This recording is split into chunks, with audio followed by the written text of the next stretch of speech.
श्री स्वामी समर्थ. नमस्कार मंडळी. सर्वात प्रथम तुम्हाला येणाऱ्या मकर संक्रांतीच्या अगदी मनपूर्वक खूप खूप शुभेच्छा. तिळगुळ घ्या आणि गोडगोड बोला.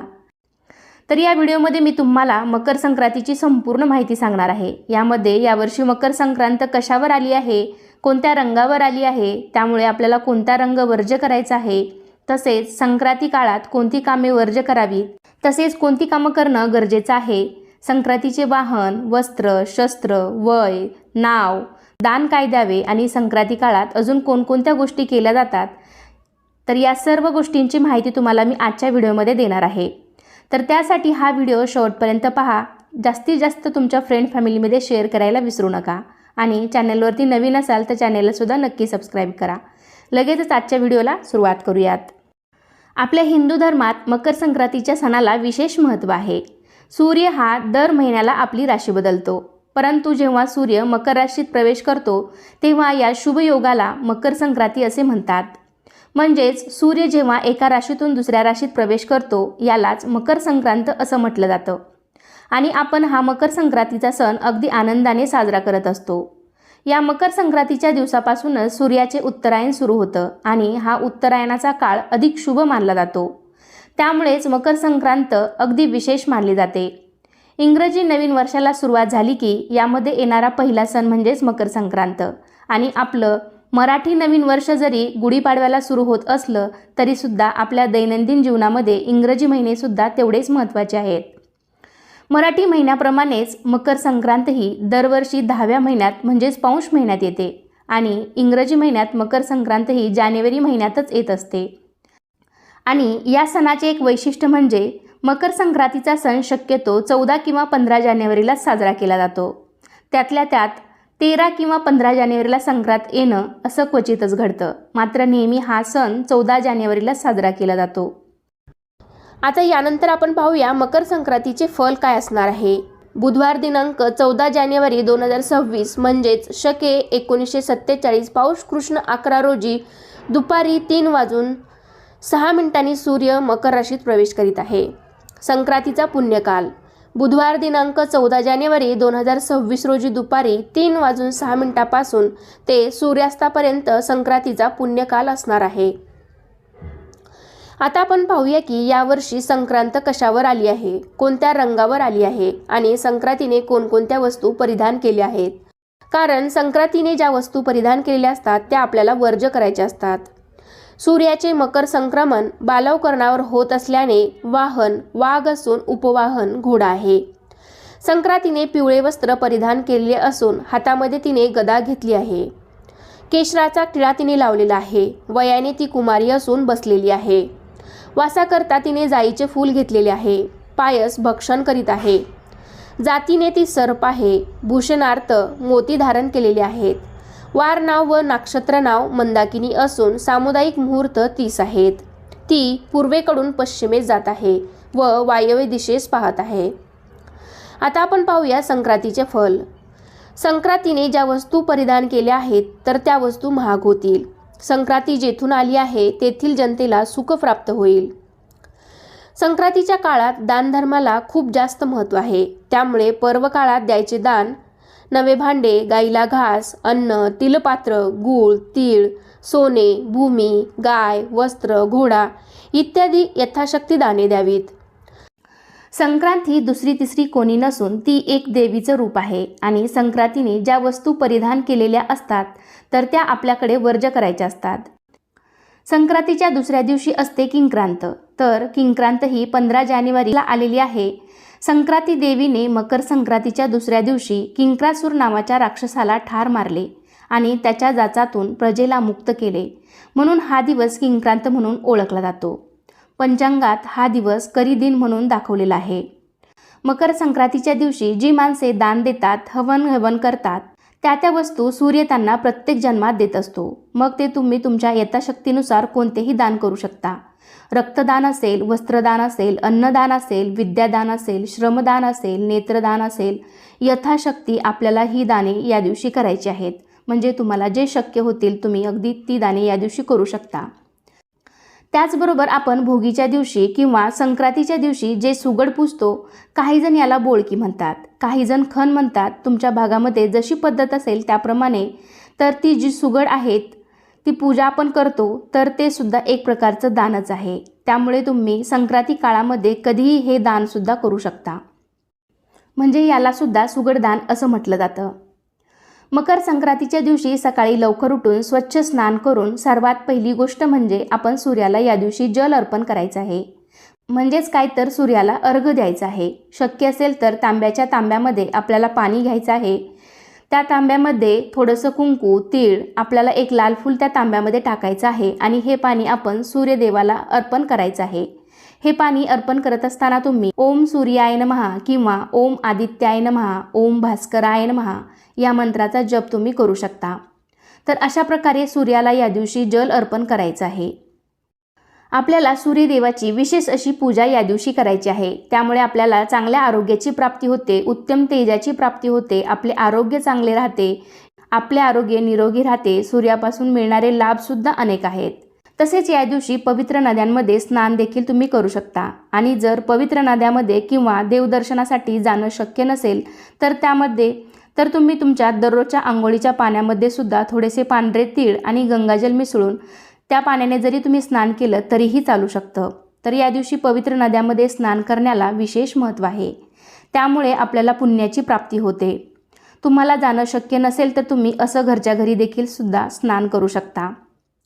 तर यानंतर आपण पाहूया की संक्रांतीच्या काळामध्ये आपल्याला कोणती कामे वर्ज्य करायची आहेत. तर संक्रांतीच्या काळात आपल्याला कठोर बोलणं टाळायचं आहे. म्हणजेच काय तर घरामध्ये वादविवाद करायचे नाहीत, कोणालाही अपशब्द बोलायचे नाही, शिव्याशाप कोणाला द्यायचे नाहीत. उलट सगळेजण मिळून मिसळून तिळगुळ घ्या आणि गोडगोड बोला असे म्हणून हा सण आनंदाने साजरा करायचा आहे. तिळगुळ घ्या आणि गोडगोड बोला असं म्हणण्याची संधी आपल्याला केवळ या सणालाच मिळते बरं का. त्यामुळे आपण तिळगुळ देऊन हा सण आनंदाने साजरा करायचा आहे. तीळ आणि गूळ हे उष्ण असल्याने या थंडीच्या दिवसामध्ये आपल्याला शरीरात आवश्यक उष्णतेची गरज तिळगुळ पूर्ण करतात. आणि याच मुख्य कारणामुळे मकर संक्रांतीला तिळगुळ देण्याची परंपरा आहे. त्याचबरोबर या संक्रांतीच्या काळामध्ये आपल्याला वृक्ष, गवत तोडणे ही कामंसुद्धा टाळायची आहेत. कोणत्याही झाडाची हानी या दिवशी झाली नाही पाहिजे. तसेच या दिवशी गाई म्हशींची धार काढणे हे सुद्धा वर्ज्य सांगितलेलं आहे. त्यामुळे जे शेतकरी लोक असतील तर त्यांच्या घरी दूध दुभते जनावरं असतील तर त्यांनी या दिवशी धारा काढायच्या नाहीत. तर त्यांनी त्यांच्या गाई वासरांची जी गायी आहेत, म्हशी आहेत, तर त्यांच्या वासरांनाच तुम्ही दूध प्यायला देऊ शकता. आणि ज्यांना शक्यच नसेल तर त्यांनी या दिवशी दूध काढलं तरीही चालेल, कारण सगळेच नियम आपल्याला पाळणे शक्य होत नाही. त्याचबरोबर या दिवशी दात घासणे सुद्धा वर्ज्य सांगितलेलं आहे. पण आता हल्लीच्या काळामध्ये ही गोष्ट शक्यतो कोणीच पाळणार नाही. ज्यांना पाळायचं असेल त्यांनी पाळू शकता. म्हणजेच काय, दात नाही घासले तरी आपण जे आता हल्ली बाजारामध्ये माउथवॉश मिळतात त्याने सुद्धा आपण आपले दात स्वच्छ करू शकतो. आणि ज्यांना शक्यच नाही तर त्यांनी हा नियम पाळला नाही तरी पण चालेल. तसेच या दिवशी कामविषयक सेवन करणे देखील टाळायचं आहे. म्हणजेच काय तर या दिवशी आपल्याला ब्रह्मचर्याचे पालन देखील करायचे आहे. तर अशा प्रकारे मी आत्ता जी काही कामं सांगितली तर ती आपल्याला संक्रांती काळामध्ये वर्ज्य करायची आहेत. त्याचबरोबर मकर संक्रांतीचा अजून एक महत्त्वाचा भाग म्हणजे सुगड पूजन. तर या संक्रांतीच्या सणाला सुगड पूजन करण्यालाही खूप जास्त महत्त्व आहे. ज्याला काही जण सुगड म्हणतात, काही जण बोळके म्हणतात, तर काही जण खण म्हणतात. तर अशी घरातल्या प्रत्येक सुवासिनीची 5 सुगड म्हणजे 1 खण असा पूजायचा असतो. म्हणजेच घरातल्या एका सुवासिनी स्त्रियांसाठी 5 सुगड असतात. तुमच्या घरामध्ये जेवढ्या सुवासिनी स्त्रिया असतील तर त्यांचे प्रत्येकी 5-5 सुगड आपल्याला पूजायचे आहेत. तर या सुगडांमध्ये ओसा भरून त्यांची पूजा केली जाते. म्हणजेच मकर संक्रांत हा भारतातील असाच एक शेती संबंधित सण आहे. त्यामुळेच या दिवसांमध्ये शेतातील जी काही पिकं आलेली असतात ती आपल्याला या सुगडांमध्ये भरायची असतात. मग त्यामध्ये कोणी गव्हाच्या लोंब्या घालतं, कोणी ज्वारीचे कणीस, हरभऱ्याचे घाटे, घेवडा, वाटाण्याच्या शेंगा, भुईमुगाच्या शेंगा, ऊसाचे तुकडे, गाजराचे तुकडे, बोरे, पेरूचे तुकडे, तीळ, गूळ हे सर्व पदार्थ एकत्र करून, हे ज्या काही वस्तू मी आता सांगितल्या तर सर्व त्याचे तुकडे करून एकत्र करून तर ते या सुगडांमध्ये भरले जातात. त्यालाच ओसा भरणे असं म्हणतात. तर असा सगळा ओसा सुगडांमध्ये भरून त्यांची पूजा केल्यावर हा सगळा ओसा एखाद्या नवीन कपड्याने झाकून ठेवला जातो आणि मग जेव्हा महिला हळदी कुंकवाचा कार्यक्रम करतात किंवा महिलांना आपल्या घरी हळदी कुंकवासाठी बोलवतात तर त्यांना हे एक एक सुगड दान म्हणून दिलं जातं किंवा मग यातलं जो ओसा पण जो भरलेला आहे तर तो ओसासुद्धा त्यांच्या ओटीमध्ये दिला जातो. ज्या भागात जशी प्रथा आहे त्याप्रमाणे केलं जातं.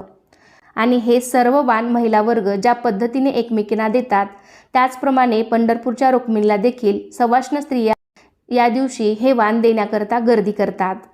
मकर संक्रांतीचा सण हा महिलांसाठी खूपच उत्साही आणि आनंदी आहे, कारण या दिवशी महिला हळदी कुंकवाचा कार्यक्रम करतात. मकर संक्रांतीपासून ते रथसप्तमीपर्यंत तुम्ही हळदी कुंकवाचा कार्यक्रम कधीही करू शकता, ज्यामध्ये महिला एकमेकींना हळदी कुंकू लावतात, एकमेकींना वाण देतात, तिळगुळ देतात. तिळगुळ घ्या, गोड गोड बोला असे म्हणत काही जण वेगवेगळ्या भेटवस्तूसुद्धा देतात. तर रथसप्तमीपर्यंत आपण हळदी कुंकू कधीही करू शकतो. तसेच संक्रांतीचा आदला दिवस महाराष्ट्रात भोगी या नावाने साजरा करतात.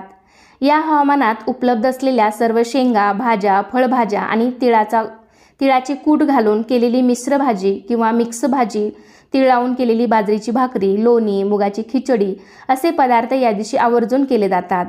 संक्रांतीच्या दिवशी गुळाची पोळी आणि तिळगुळाचे विशेष महत्त्व असते, कारण संक्रांती हा सण हिवाळ्यात येतो, त्यामुळे थंडीचे प्रमाणसुद्धा खूप जास्त असतं. त्यामुळे आपल्या शरीराचे तापमान गरम राहील, उष्ण राहील या गुणधर्माचे पदार्थ आपण प्रत्येक सणाला त्या सणाला करून खात असतो. त्यामध्ये तीळ आणि गूळ हे उष्णता देणारे पदार्थ आहेत, त्यामुळे हिवाळ्यात जेवणात त्यांचा समावेश हा आवर्जून केला जातो. तीळ लावून केलेल्या बाजरीच्या भाकरीमध्ये सुद्धा उष्णतेचे प्रमाण भरपूर प्रमाणात असते, त्यामुळेच भोगीच्या दिवशी तीळ लावलेली बाजरीची भाकरी खाल्ली जात असावी. तसेच या दिवसात फळ आणि भाज्या ताज्या आणि रसरशीत असतात, त्याचा वापर करून आपण भोगीची भाजी करतो. या नवीन हंगामात आलेल्या सर्व फळभाज्या, पालेभाज्या आपल्या पोटामध्ये जावा आणि त्यामधून आपल्याला शरीराला हवी तेवढी उष्णता मिळावी, हाच या सणाच्या मागचा उद्देश असावा. बघा, आपल्या पूर्वजांनी खरंच जे काही सणवार आहेत ते खूप विचारपूर्वक साजरे केलेले आहेत. तसेच आपल्याला माहीत आहे की संक्रांतीला काळा रंग घालणं खूपच शुभ मानलं जातं. जेव्हा संक्रांतीचा सण असतो त्या दिवशी थंडी खूप जास्त प्रमाणात असते आणि आपण जर काळे कपडे घातले तर आपले शरीर थोडं उबदार राहायला मदत होते. म्हणजे थोडक्यात काय तर थंडीपासून आपलं संरक्षण होतं, कारण काळा रंग हा सूर्यापासून मिळणारी उष्णता शोषून घेतो आणि आपले शरीर उबदार ठेवण्यास मदत करतो. त्यामुळे आपण या दिवशी काळे कपडे घालणं चांगलंच आहे. फक्त लक्षात ठेवा, प्रत्येक वर्षी संक्रांती देवी वेगवेगळ्या रंगाचे वस्त्र परिधान करत असते आणि ज्या रंगाचे वस्त्र संक्रांती देवीने परिधान केलेले असते तो रंग आपण वर्ज करायचा असतो. तर यावर्षी मकर संक्रांत पिवळ्या रंगावरती आलेली आहे, त्यामुळे आपल्याला या दिवशी पिवळ्या रंगाचे कपडे चुकूनही घालायचे नाहीत. मकर संक्रांत हा सण सौर गणनेशी संबंधित अतिशय महत्त्वाचा सण असून शेतीशी सुद्धा संबंधित आहे. मकर संक्रांतीपासून हळूहळू दिवस मोठा होत जातो आणि रात्र लहान होत जाते. मकर संक्रांतीच्या सणाला नववधूला हलव्याचे दागिने घालून जावयाला तिळगुळ आणि आहेर देण्याची पद्धत महाराष्ट्रात आहे. म्हणजे जर तुमच्या मुलीची लग्न झाल्यानंतर पहिली संक्रांत असेल तर तिच्यासाठी माहेरहून ओसा पाठवला जातो, किंवा तुमच्या घरामध्ये जर नवीन सून आली असेल तर तिच्यासाठी तुम्ही तिळवा करू शकता, तिला हलव्याचे दागिने घालू शकता, सर्वांना हळदी कुंकवासाठी बोलवू शकता. संक्रांतीच्या दुसऱ्या दिवशी किंक्रांत असते आणि किंक्रांतीला आपल्या घरामध्ये जी काही लहान मुलं असतात, 5 वर्षात खालील जी लहान मुलं असतील तर त्यांना या दिवशी बोरनान घातलं जातं. या लहान मुलांना या दिवशी काळ्या रंगाचे कपडे घालून, हलव्याचे दागिने घालून चुरमुरे, बोरे, हरभरे, उसाचे तुकडे, गाजर, त्याचबरोबर छोट्या छोट्या गोळ्या, बिस्किटे हे सर्व त्यांच्या डोक्यावरती ओततात. तसेच या मिश्रणामध्ये लहान मुलांची आवडती चॉकलेट्स हे सुद्धा घातलं जातं. तर यालाच बोरनान किंवा लूट असे म्हणतात. वयाच्या 5व्या वर्षापर्यंत बोरनान केलं जातं. तर अशा प्रकारे तुम्ही बोरनान संक्रांतीपासून ते किंक्रांतीपर्यंत कधीही करू शकता आणि हळदी कुंकाचा कार्यक्रमसुद्धा तुम्ही संक्रांतीपासून ते रथसप्तमीपर्यंत कधीही करू शकता. तर अशा प्रकारे आजच्या व्हिडिओमध्ये मी तुम्हाला मकर संक्रांतीच्या सणाविषयी संपूर्ण माहिती देण्याचा प्रयत्न केला आहे. तर कसा वाटला तुम्हाला आजचा व्हिडिओ नक्कीच मला कमेंटद्वारे सांगा. व्हिडिओ आवडला असेल तर व्हिडिओला लाईक करा, तुमच्या फ्रेंड फॅमिलीमध्ये शेअर करायला विसरू नका आणि असे छान छान माहितीपूर्ण व्हिडिओ पाहण्यासाठी आजच आपल्या चॅनलला सुद्धा सबस्क्राईब करा. चला तर पुन्हा भेटूया अशाच एका छानशा आणि माहितीपूर्ण व्हिडिओमध्ये. तोपर्यंत धन्यवाद. सर्वांना श्री स्वामी समर्थ.